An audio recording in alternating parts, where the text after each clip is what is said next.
Hello, everyone, and welcome to the Asher Marketing Podcast. I'm Anthony Giuliano, and my guest this week is Jenny Murphy. Jenny, hello. Hi. Thank you for being on the podcast. Thank you for having me. You have the distinction, or maybe I have the distinction, of having a guest on the podcast who has known me for the longest time in my professional life, because you and I worked together in the late 1990s, before my son was born, at Northeastern REMC.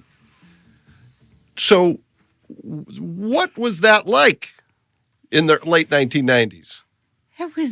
We were only 12. Yeah, for sure. So it was, we were young and just starting our careers. Yeah. And that was like your second job, correct? It was my second job. Yeah, and I think it was my first job in Indiana. It was kind of my first real job. Yeah. Doing like what I wanted to do. Yeah. Yeah. So. And you also, I think, are the person I've worked with the most in different capacities who has been on the podcast. Yeah. Yes, because we worked together at Northeastern REMC, and then we worked together here at Asher, and now you're at Indiana Tech, a client of Asher, and we still work together. So you keep trying to get away, and we keep working together.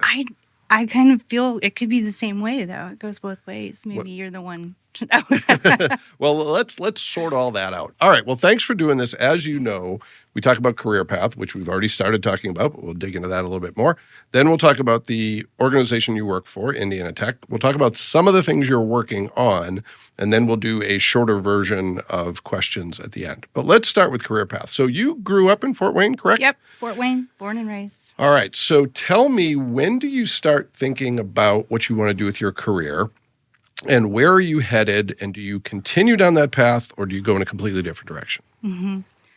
I would say for me, it started in high school, and I got involved in what was then newspaper and yearbook, and really kind of found something that I enjoyed doing. Had a really great teacher who encouraged us to kind of explore different career options, So I learned more about things other than reporting. And always knew that I enjoyed writing. And so I really think that's kind of where I made up my mind, like, yes, this is what I want to do. So when I went to school, I majored in English and communication media and focused a lot on writing. And so I've been pretty fortunate that I kind of knew at a young age, and it actually panned out. I actually enjoyed doing what I thought I was going to enjoy doing. Yeah.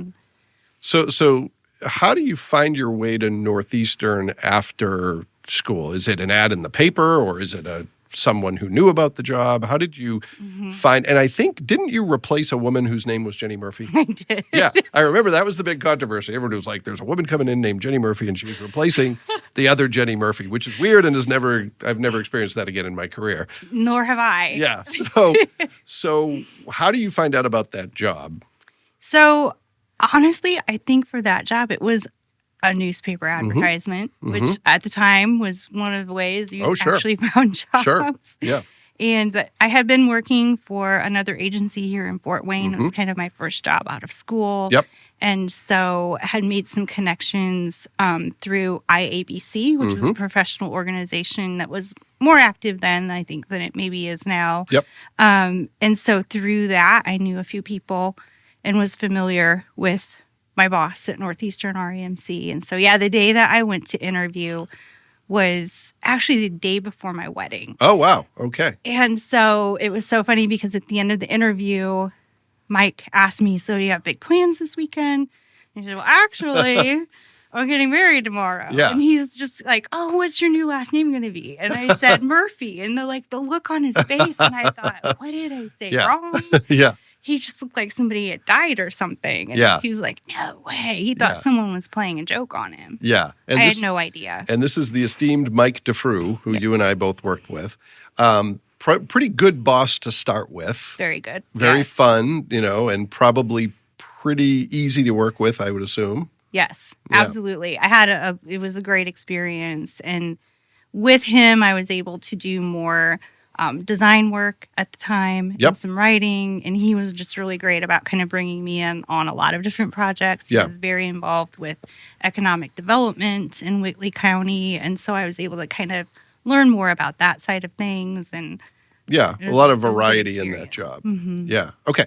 So you're there for about 2 years, correct? And then you go to Lutheran. Do I have that right? Nope. Then I went to what was IPFW at the time. Aha, Purdue that's right. Fort Wayne. Okay, yeah, So yeah. it was actually the School of Visual and Performing Arts. Okay. For a marketing and development type Okay. position. Okay. And how long are you there, and why do you decide to do something else? So I was there for about 2 years. Mhm.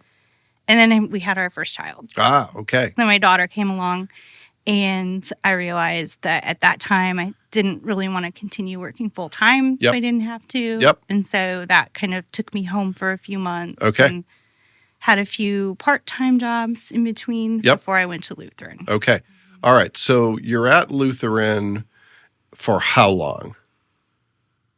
You're asking me hard questions. Oh, sorry. No. I think I was at Lutheran for about 5 years. Okay. Yeah. And you and Matt Baer worked together during Yes. that time. Matt Baer, who you now work with Yes. at Indiana Tech. It all comes together. Okay.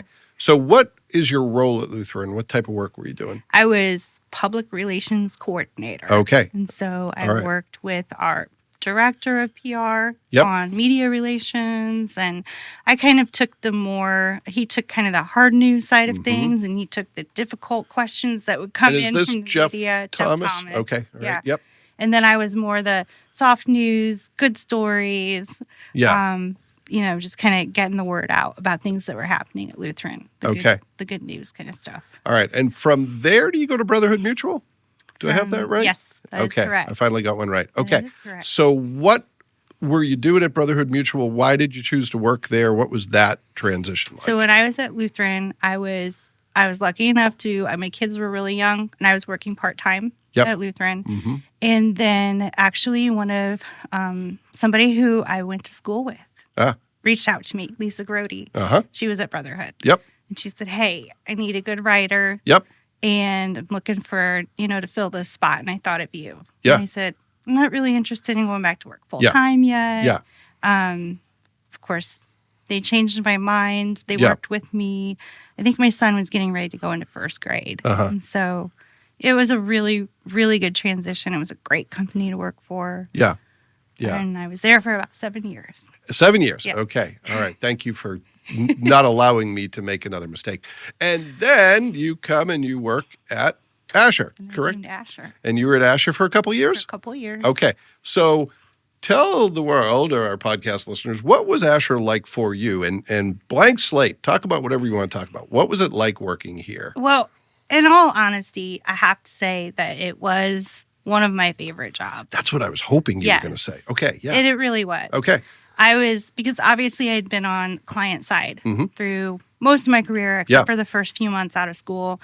And so I really was looking to get that experience being on the other side. Mm-hmm. Yeah. And of course, working with you was a plus, and really kind of just want to come over and get that type of experience. I'm really glad I did. Yeah, well, you were really great. I remember you were just very detail oriented, and I am not. And you were very good with people, and I am sometimes good with people, but I am sometimes not.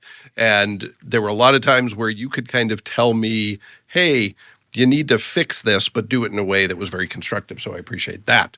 Thank you. And then you left. I did. And you went to MedPro. And I remember you coming in my office and having a conversation. And I was hard. like, that sounds like a really good deal. You should take it. Yeah. It was hard. It Yeah. was a hard choice to make. That was another move that I wasn't really looking for. It kind of came to me. And I think sometimes when those things happen, at least for me, I really, it made me stop and think about it. Yep. Because when you're not looking for something, it comes your way. It's, Yeah. Why is this coming my way?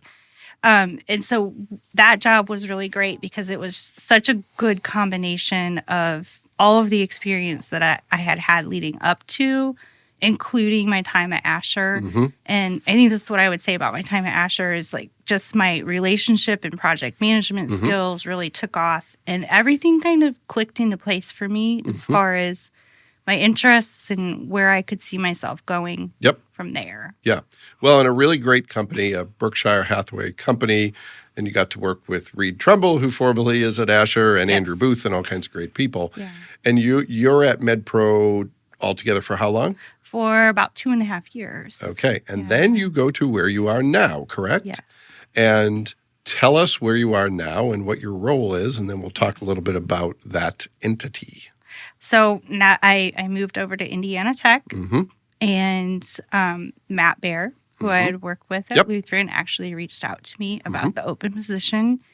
And he said he really should take a look at this. I wasn't looking to make a change, but when I read the job description, my first thought was, I think this is a job that I've always been working toward.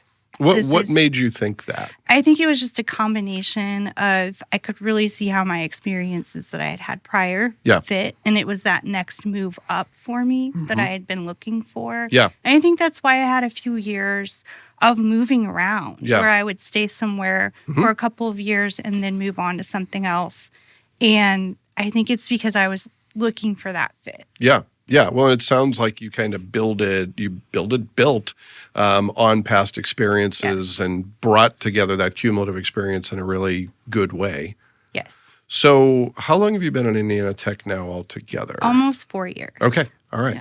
Yeah. So I think most people know what Indiana Tech is, and if you've listened to this podcast, we've had Brian Engelhardt as a guest and Julie Farrison and Amber Owens, as well as Stacy Luger-Britton on the faculty side. But you work for a really distinct part of the university. So talk a little bit about your role and what your focus is and why it's important to Indiana Tech. Mm-hmm. So I'm the director of marketing for Indiana Tech's adult and online education programs. So I always tell people, while we have a really beautiful and growing campus here in Fort Wayne that serves our traditional students, and there's so many good things going on there, I spend most of my days focused on things that are happening outside of Fort Wayne and for all of our students that we have who are online. And I work with admissions representatives in 16 different locations in Indiana and Kentucky, and student support people, and just making sure that they have the tools and the resources that they need to interact and not just recruit students, but make sure they have what they need as they're going through their educational journey. So our adult students are mainly online. Our classes are 6 weeks long. They start at 8 different points throughout the year. So we're constantly enrolling students year-round. Yep. And these are adult working professionals. They have families. They have responsibilities. They're just like you and I. And they're going back to school to either finish a degree or maybe get their master's degree. Some of them are going to school for the first time. So it is a very different audience. And what about that is fulfilling for you? What do you like about that working with that cohort of students? I think it's so relatable because, as I said, these students are like you and I. Some of them, they may be younger. Higher ed is really changing, and the pandemic has just kind of forced that full speed ahead. And so the needs of students and what they're looking for in higher ed is changing. And I just think that Indiana Tech is really in a good spot to be able to meet those needs. Yeah.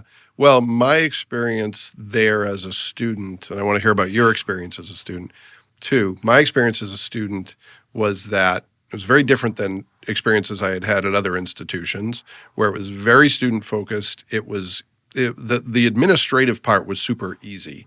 The classes weren't easy, but they made it easy to go to school there.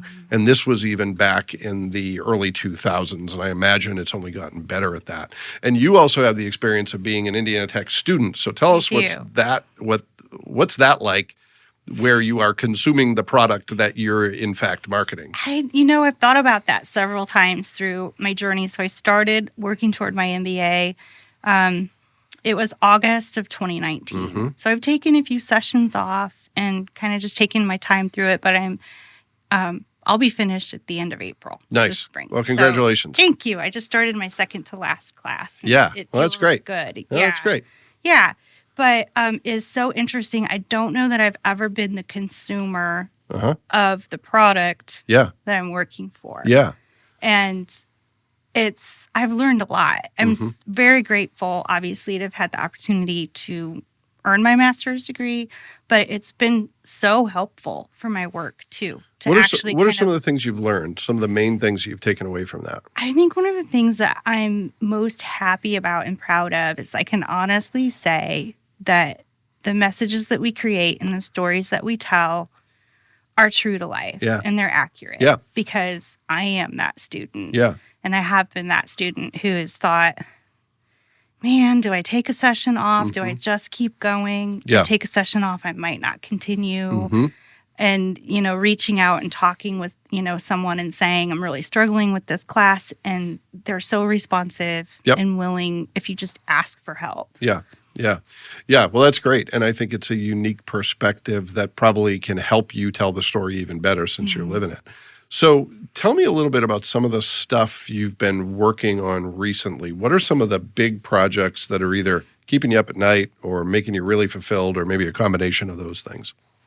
I think one of the most exciting things that I've worked on recently is actually a project that we've worked on with Asher. It's been such a huge help for us in just producing our new TV and radio spots and all of the video assets. Yeah. And I'm so excited about that because we have fresh stories from real students.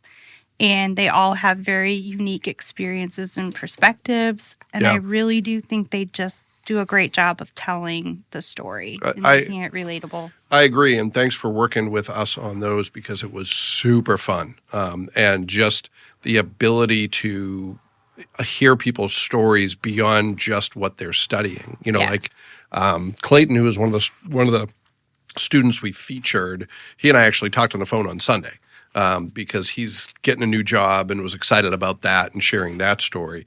So that's where really I can relate to that 100%, because when you see people who are willing to share how their experience at Indiana Tech transformed their lives and their careers, it makes it super worthwhile. And they're also Matt, Clayton, Desmond, and Carly were all great people. They were just super fun to work with. Yeah. I agree.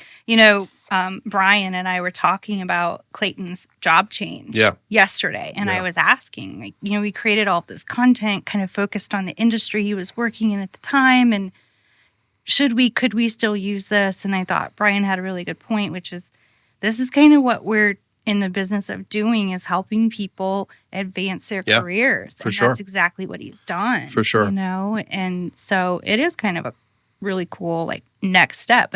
I think we need to do a part 2 with Clayton here in a few months. Well, and to reveal a little bit more about that, you and I were actually interviewing students months ago to try to decide. And there's, 8-10 other students who have great stories who Indiana Tech will probably develop content around in the future. It was just a wealth of really great stories. People from all walks of life with military backgrounds, some who are single parents, some who are working parents, just everything you can imagine that an adult student would be dealing with.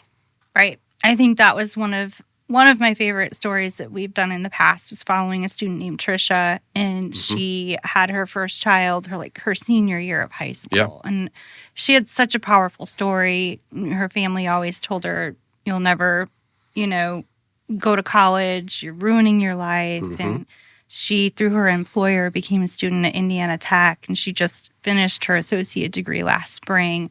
And so it's just so cool talking to people like her. She's a single mom. She's got 2 young kids. She's working, and she earned her degree. Yeah. And that's what it's all about. Yeah, it's super inspiring, just to hear, there's even times when I'm like, man, I have it pretty easy compared to these students who are working and they have kids. That's what I always tell myself. Yeah, for sure. You can keep going. You can do this. Yeah, for sure.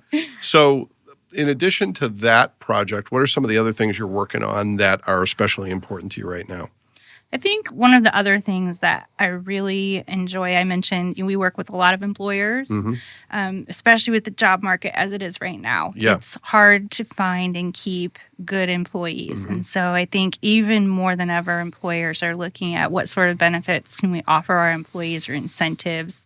And they're looking at higher ed as one of those. And so that's another aspect of my job that I really enjoy, is kind of focusing more on that audience as well. In working with HR directors and helping them, vamp up their communications and how Indiana Tech can help their employees take that next step in their education. Yeah, and you're also working with students who have either a military background or active service. Yes.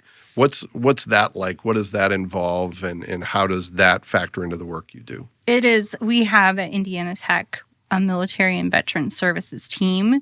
There's 6 of them, and they are all either retired or active duty military themselves. And so they really understand their audience. They work entirely with those who are still enlisted in the military or those who have retired, and they have education benefits, and that whole system can be really complicated to navigate. And our team understands it because they've lived it.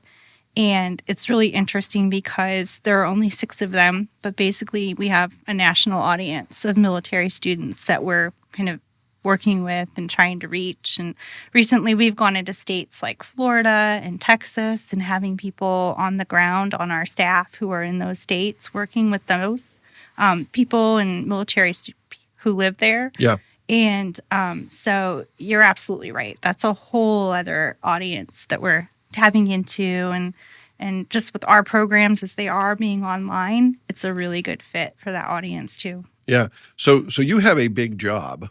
There's a lot going on. How do you balance all those priorities, and how do you keep everything, moving forward when you're dealing with all that competing stuff? I think, fortunately, I work with a lot of really good people. Mm-hmm. We have partners like Asher who help us tremendously with a lot of what we're doing. I also have a great group of coworkers and team members in marketing who are there to help with a lot of the, whether it's social media or print advertisements, video, photo. I mean, we have a whole in-house staff of people too. So I do have a lot of help. And I think for me, I always look at my job as kind of being, I talk to people, I listen to them, I find out, what problem or challenge they're trying to solve, and then figure out, okay, who do we need to bring in and how are we going to get this done? Yeah. And so I'm not so much a doer of all the things as I am just trying to bring it all together. Yeah, kind of like what you learned in school, it sounds like. Yeah. Yeah, and you are, I will say, from the outside looking in, you do have a great team of specialists, from Amber in social media, who does just that, Randy on the video and visual side, who does just that. Yeah. And your design team and everyone else, really quality people who, it's kind of the same situation at working in an agency. Right. I always say jokingly, I don't do any real work. But there's parts of that are true, because I am surrounded by really great people who are specialists in what they do. So I know how valuable that is. Let's pivot to the speed round of the show. Wow. So you've worked in a variety of industries. You've had a lot of good experiences. You've learned a lot. What is your best career advice? I mean, you have 2 children who are, one, Amber, is kind of on a career path. Right. Your son is headed towards a career path. I don't know if they listen to your advice, but if they give it, even if they don't listen. I do the same thing. But if you were giving advice to one of your kids or someone else, what's the most important thing you've learned about building a successful career? Make connections. Connections are so important, whether it's with, a professor that you click with in one of your classes. Yep. Make connections with your career center. Find mentors. Mm-hmm. Get an internship. Mm-hmm.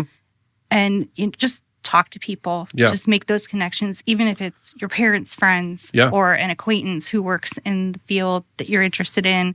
And just don't be afraid to ask. Yeah. And it's been especially interesting watching my daughter's path as she's out of the state of Indiana. And so not having the benefit of being able to tap into our connections, having lived and worked in Fort Wayne all our lives, it's interesting to watch her path because it's that much more difficult. Yeah. Because she doesn't have those natural connections, but she formed some with a couple of professors when she was in school, and she's gone back to them at different points, and she's learned they're more than happy to help.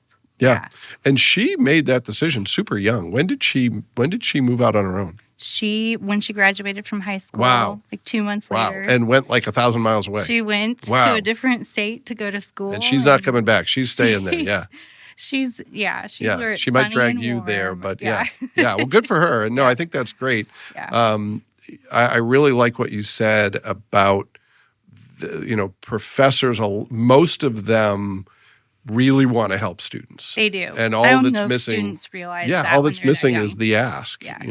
That students are somehow fearful of asking. Yes. That it's they're there to help you. So definitely build those relationships. Yeah. Absolutely. Yeah. Okay. Second speed round question. What is one thing that you wish more people knew about Indiana Tech? And it could be something that is not well enough appreciated or something that is a myth that you want to debunk. Or maybe a combination of those things.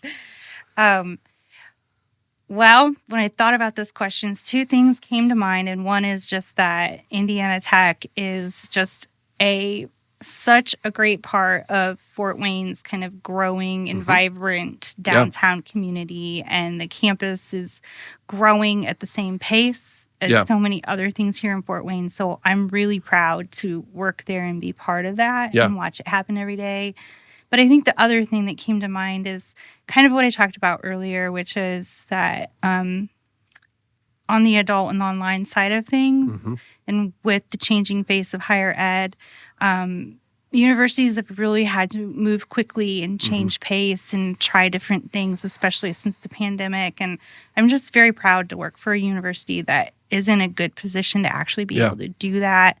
And we've launched a lot of certificate programs and other maybe non-traditional approaches to not necessarily a full degree program, but just trying to meet the needs of adult learners wherever they're at right now. Well, and it's a pretty, at least, you and I are both drinking the Indiana Tech Kool-Aid, but at the same time, I think objectively, it's a pretty agile institution in an industry where the pace is usually pretty glacial. Yes. Most colleges and universities can't decide we're going to do a certificate program and then get out of their own way quickly enough to make it happen. But Indiana Tech does make it happen. They really do. It's the pace at which we move sometimes it's very fast. Yeah, for sure. For sure.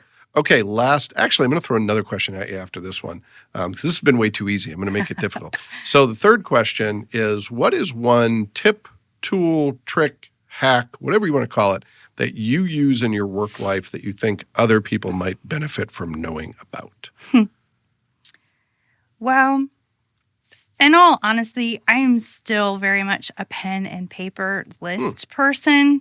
So I'm not the most technically savvy.